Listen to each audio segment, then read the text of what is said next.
এপ্ৰিল মাহত পঞ্চায়ত নিৰ্বাচন অনুষ্ঠিত কৰা হ'ব বুলি মুখ্যমন্ত্ৰীয়ে ঘোষণা কৰাৰ পিছতে তৎপৰ হৈ পৰিছে বিজেপি। সামগ্ৰীৰ পিছত বিজেপিৰ এবাৰ লক্ষ্য লামডিং সমষ্টি। সমষ্টিটোত পঞ্চায়ত নিৰ্বাচনক লৈ তৎপৰ হৈ পৰিছে বিধায়ক শিবু মিশ্ৰ। দলীয় কৰ্মীসকলৰ মনোবল বৃদ্ধি কৰিবলৈ লামডিঙৰ কাকিৰ পৰা বিধায়কগৰাকী আৰম্ভ কৰিছে নিৰ্বাচনী কুচকাৱাজ। কাকিৰ ডিফলুত বিজেপিৰ এটা মণ্ডল কাৰ্যালয় মুকলি কৰাৰ লগতে নৱনিৰ্বাচিত বিজেপিৰ কাকি মণ্ডলৰ সভাপতি বিনয় কলিতাক দায়িত্বভাৰ অৰ্পণ কৰা হয়। ৰাইজে মনে মনে বিজেপিক ভোট দিবলৈ প্ৰস্তুতি আৰম্ভ কৰিছে। পূৰ্বতকৈ লামডিং সমষ্টিত বিজেপিৰ ফলাফল ভাল হ'ব বুলি মন্তব্য বিধায়ক শিবু মিশ্ৰৰ।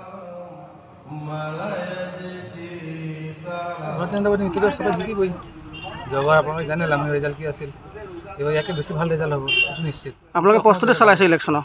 অঁ, লাগিলে আৰু আমি লগোৱা নাই, ৰাইজে লগাই আছে।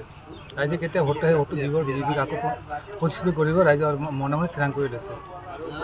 আমাৰ ডাঙৰীয়া তেওঁ নৱনিৰ্বাচিত আমাৰ কাকি মণ্ডল সভাপতি দায়িত্ব পাইছে, দলে তেওঁ দায়িত্ব অৰ্পণ কৰিছে। আৰু আমাৰ ভাৰতীয় জনতা পাৰ্টীৰ এটা প্ৰথা আছে যে ভাৰতীয় জনতা পাৰ্টীৰ কাৰ্যালয়তো লাগিবই, দলৰ যিবিলাক কাজ কামবিলাক আছে এইবিলাক কৰাৰ কাৰণে কাৰ্যালয় লাগে। তাৰ কাৰণে যদিও টেম্পৰাৰী হয়, টেম্পৰাৰী ভিত্তিক আমি এটা কাৰ্যালয় ইয়াত পাইছোঁ। আজি এইটো শুভাৰম্ভণি হ'ল। অহা দিনত আমি পাৰ্মানেণ্ট স্থায়ী এটা কাৰ্যালয় বনোৱাৰ আমাৰ পৰিকল্পনা আছে। আমি আশাবাদী ইয়াত যদি মাটি চাটি পাই যাওঁ আমি এটা স্থায়ী কাৰ্যালয়